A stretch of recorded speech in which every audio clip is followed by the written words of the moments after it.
are still in quarantine, and one of the things that I've been loving eating because it's easily accessible and delicious is potatoes. So I'm going to show you how to make the best potatoes ever. Hey guys, I'm Candace the Edgy Veg, and if you're new here, welcome. Hello, buongiorno. So today I'm going to show you how to make my favorite style of potatoes, one of them. So to make Greek potatoes, what you are going to need is some lemon, vegetable broth, or you can buy those like no chicken style broths or bouillon cubes and just dissolve that in water. You need some oil, garlic, lots of garlic. That's the key here. Rosemary, oregano, salt and pepper, and of course you're going to need potatoes. Really any potato will do. I like to get these more like yellow potatoes because I don't have to peel them. I don't like the skins of like a baked potato as much, but these ones are a bit softer, more delicate. You don't have to like peel as many potato blemishes, if you will. The first thing I'm going to do is create my marinade, and I'm going to do that right in my lipped pan.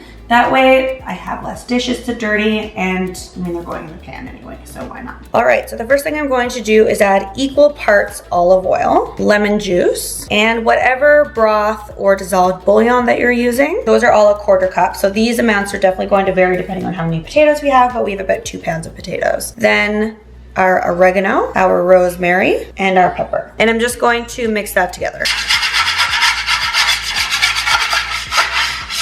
Now you can also do this in a bowl, but we're putting the potatoes right in here, so that's why I like to do it. Now we are going to add the potatoes, and you're going to give your potatoes a good toss. So depending on how big your pan is, you might have to use a second one because we do want these all in a single layer. Sprinkle with some salt.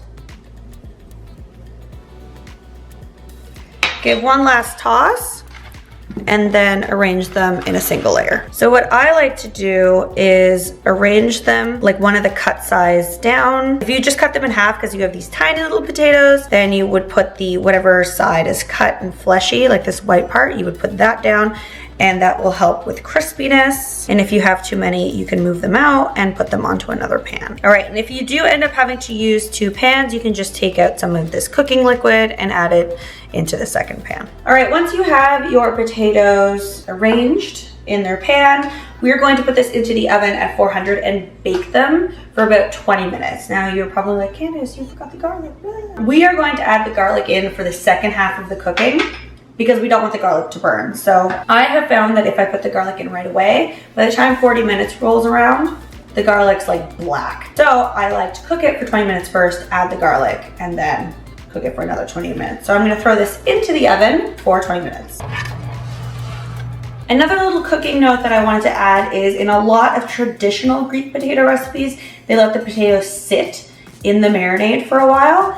I don't like to do that because the longer you let potatoes sit in something that's water-based, the less likely they are to crisp up, and I do prefer these to be quite crispy if I can make that happen, so I don't let them marinate. All right, so the potatoes have been cooking for 20 minutes, or baking, roasting, whatever you want to call it. Now we're going to add 5 cloves of minced garlic and just kind of like spoon some of the marinade over the potatoes, toss them, and stick them back in for another 20 minutes. All right, so I'm just gonna add in the garlic, and then just give these guys a little toss. And after you've tossed them, you can arrange them again in a single layer like we did the first time, and then kind of just like spoon some of that cooking liquid on top. And if you do need help spooning that liquid on top, I like to just kind of like pour it into a corner and like grab it with like a spoon or a measuring cup and just, you know, do that. Use a fork, or I'm just gonna go in with my fingers. Again, I like to do cut sides down. All right, so you can just pour that back on top, and we're gonna stick them back in for 20 minutes.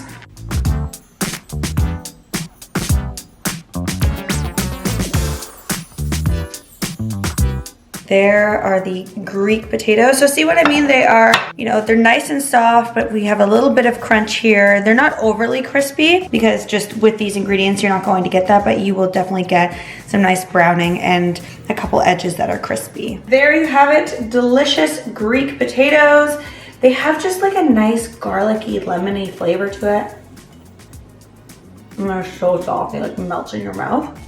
If you have any leftover oil in the bottom of your pan, definitely use it, pour it on top when you serve it. It's such a nice garlicky flavored herbed oil. And if you have like your favorite garlic sauce for dipping on the side, oh my god, that's so good too. All right guys, let me know in the comment section down below if you have any recipe requests. And if you're new here, hit that subscribe button because I make new videos every Tuesdays and Thursdays at 4 p.m. And I'll see you next time. Bye.